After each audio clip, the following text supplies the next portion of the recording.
falar sobre os estudos históricos. Para que serve para que é preciso a gente saber estudar história? Então, você já parou para pensar como é possível termos tantas informações sobre grandes navegações? E sobre tantos outros fatos que aconteceram centenas de anos atrás? Esse conhecimento só é possível por meio de estudos históricos. Mas o que é história? História é o estudo das ações dos seres humanos em diferentes épocas e lugares. As transformações e também as permanências que acontecem no processo histórico deve-se à ação de sujeitos históricos. Sujeitos históricos são aquelas pessoas, ou grupos de pessoas com suas ações promovem transformações na sociedade em que vive. Então, aí embaixo nós temos estudantes em manifestação por melhorias na educação. Então, eles estão transformando, eles querem transformar o conhecimento, melhorar a educação. Para estudarmos fatos que aconteceram no passado, utilizamos as fontes históricas. O que é fonte histórica? Vocês sabem? Então, fonte histórica é tudo aquilo que pode nos dar informações sobre o passado, como cartas, livros, diários, fotografias, selos, mapas, quadros e ferramentas e moedas. Estudar história é importante porque o conhecimento sobre o passado nos torna mais capazes de compreender o mundo em que vivemos. Desse modo, temos condições de atuar no presente, a ajudar a construir um futuro melhor. Então, nós temos na história dois tempos. Nós temos o tempo da natureza e o tempo histórico. Vamos conhecer melhor esses dois tipos de tempo. Então, o tempo é o elemento central nos estudos históricos. Porém, há diferenças entre o tempo da natureza e o tempo histórico. O tempo da natureza é o que ocorre independentemente de nossa vontade.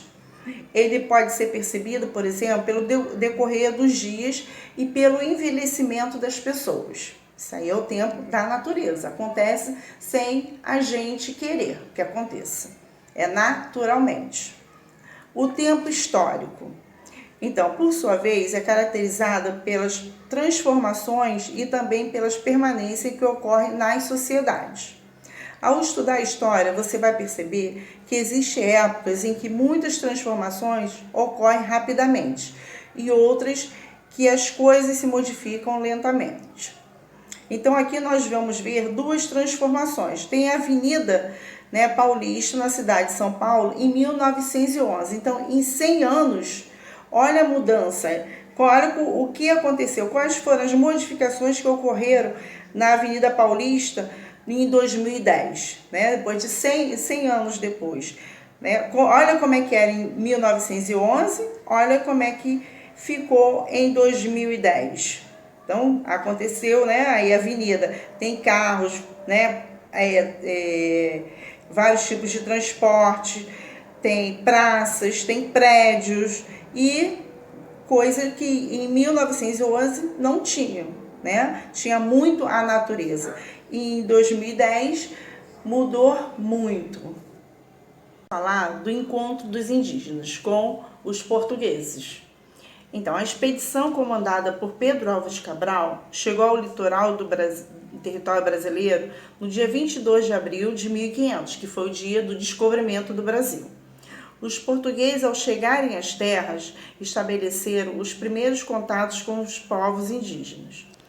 Como você imagina o encontro entre povos tão diferentes? Para saber um pouco mais sobre esse encontro, é importante conhecermos o que foi registrado sobre ele naquela época. O texto que você vai ler a seguir é um trecho da carta escrita por Pero Vaz de Caminha, escrivão da expedição de Cabral, o rei de Portugal, Dom Manuel. Nessa fonte histórica, Pero Vaz de Caminha descreve os primeiros contatos entre indígenas e portugueses.